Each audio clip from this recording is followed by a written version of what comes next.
So since Ruben Amorim was appointed as manager of Manchester United, I would say that he has been backed with one proper signing in the January transfer window. I am of course talking about Patrick Dorgu.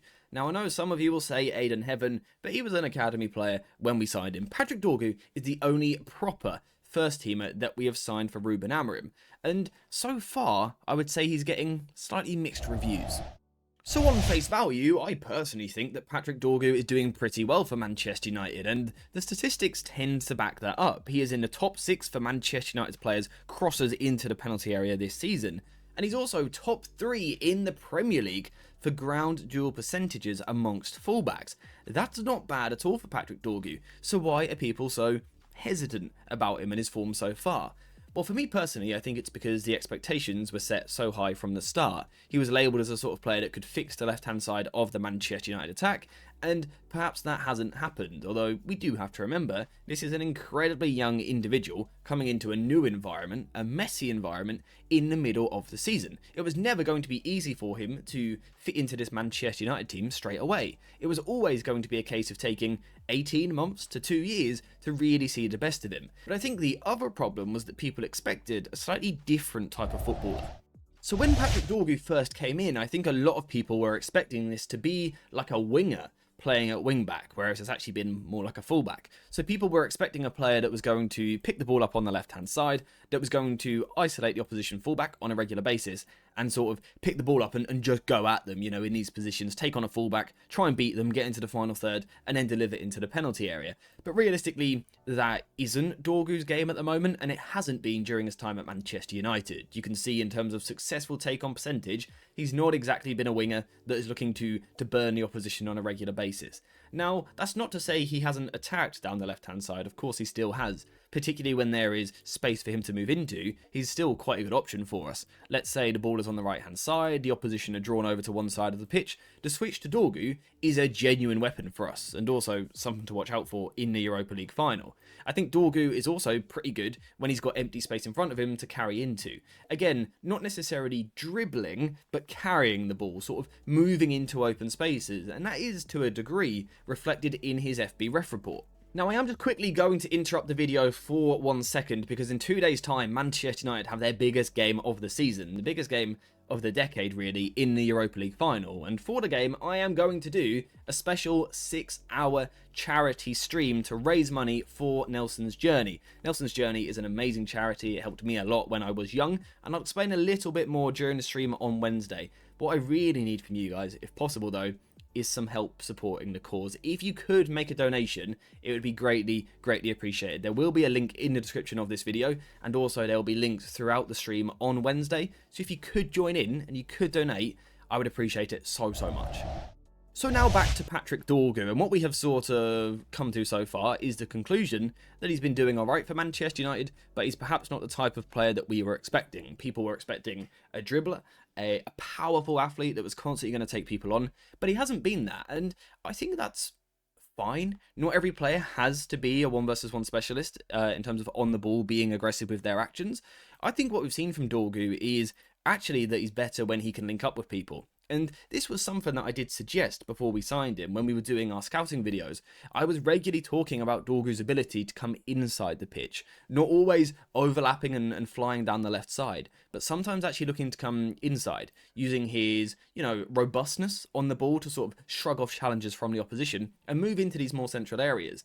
And I think realistically, for a player like Dorgu, the benefit of this is that it gets players around him, right? Because the second you come into the middle of the pitch, you've got more teammates near you. When you're on the wing, a lot of the time, you're only going to have perhaps an inside forward close by or maybe a wing back nearby, right?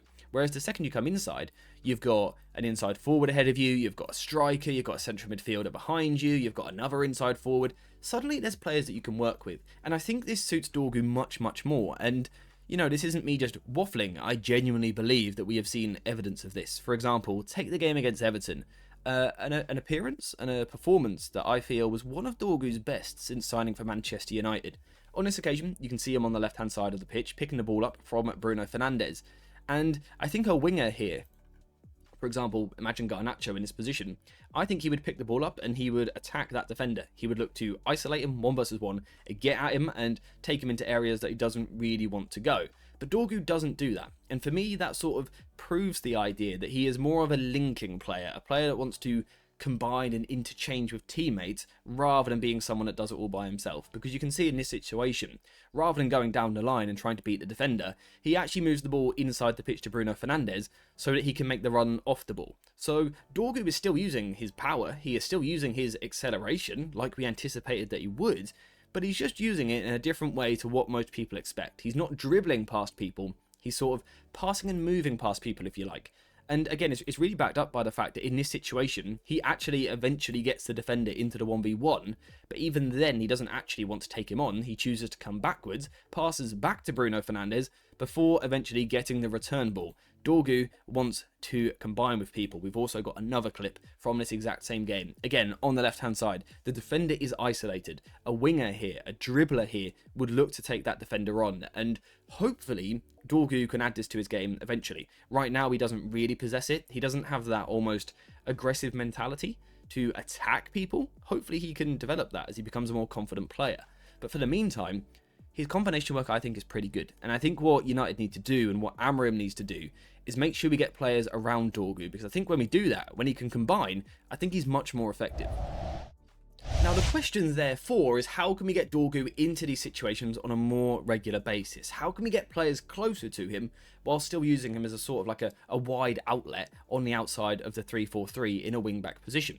Well, one option is to keep him on the left side of the pitch and partner him with someone like Garnacho, who can move a little bit wider. So Dorgu, of course, in moments can still play wide, he can still hold the width. But with a player like Garnacho, you do give him that ability to go both ways. What Amorim would need to do is actually give him the license to do that, right? Give them the license to interchange and rotate into different positions.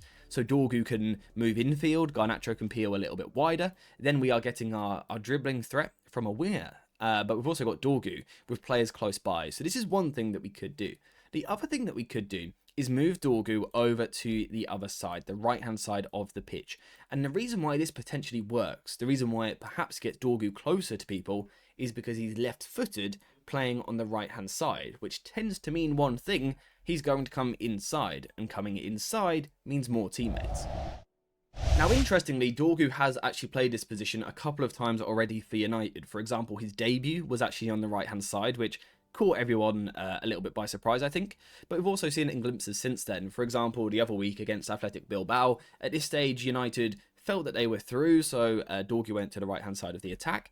And I think we saw in these clips, once again, that he's a player that wants to link with people and associate himself with his teammates nearby. Initially, he receives the ball, and his thought is to protect the ball and lay the ball off to Amad. But what I like about Dorgu is that he is quite switched on mentally. He doesn't just stand about waiting for the ball. He's always sort of ready to go in these moments. And this is what I'm talking about, linking with teammates. I think Dorgu's combination play is incredibly underrated. We've seen already since he's been here, even if it's only been 5 months, we've seen moments where he flicks the ball around a corner or he plays quick 1-2s with his teammates.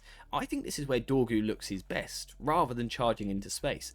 And again, there's plenty of examples of this, but I think this moment here, again, sort of backs up the fact that he is more of a linking player than a dribbling player. Because as he receives the ball from Amad here, the pass is fairly poor, but Dorgu's got so much room ahead of him. I think, again, a winger here, Garnacho or Amad, they're going into that space. They're attacking that space, they're being aggressive, they're forcing the opposition back. Whereas what Dorgu chooses to do instead is actually wait for Amad to go into that space instead, so that Dorgu doesn't have to do it. But I think the good thing here is that Dorgu's passing is generally pretty good. He tends to find his man when he makes that decision. Another example here in the final third, Dorgu wide on the right hand side, picks the ball up, and again, he doesn't drive himself, he waits for Amad to come on the overlap. But this is what I'm talking about. It can work when you interchange like this. Dorgu, our wingback, coming inside, and Amad, our inside forward, actually going around the outside, getting himself towards the byline, and again, it's really good play. So just sort of to wrap this up, I personally feel as though Patrick Dorgu has had a pretty good start to life at Manchester United. Again, you've got to remember, he's playing in one of the worst United sides of all time, having come from a different league just a few months ago, and he's still a young player. He's not had time to settle into his new environment, and again, tactically it's a bit of a mess at the moment, right? I think Dorgu is doing pretty well considering those things. I think he's performing well, and I think he's had, generally speaking, a good impact on this Manchester United team. I don't know where we would be without him at the moment. His availability has been good. Amorim has been able to turn to him on a regular basis, and I'm confident that he's only going to go from strength to strength. In terms of seeing his best performances more regularly, I think Amorim needs to get him closer to people. He needs to allow Dorgu to come inside the pitch on a more regular basis. We need to see more rotations in the Manchester United team, get runners around Dorgu, and then I think you'll see him go.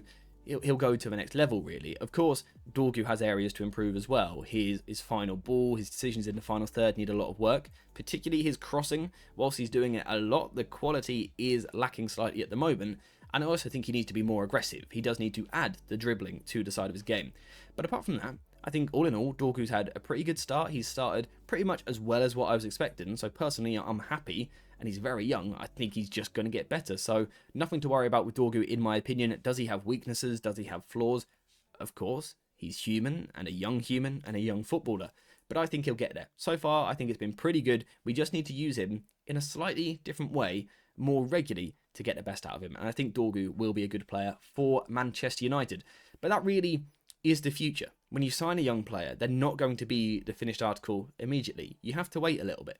And that's what we've got to do now, really. So there's nothing really left to talk about for today's video, because now we just have to wait to see how Dorgu develops. So we're going to wrap the video up there. Thank you guys very much for watching. I hope you have enjoyed this video. Please do use the donation link in the description down below. It would mean a lot to me. And yeah, I'll see you in the next one.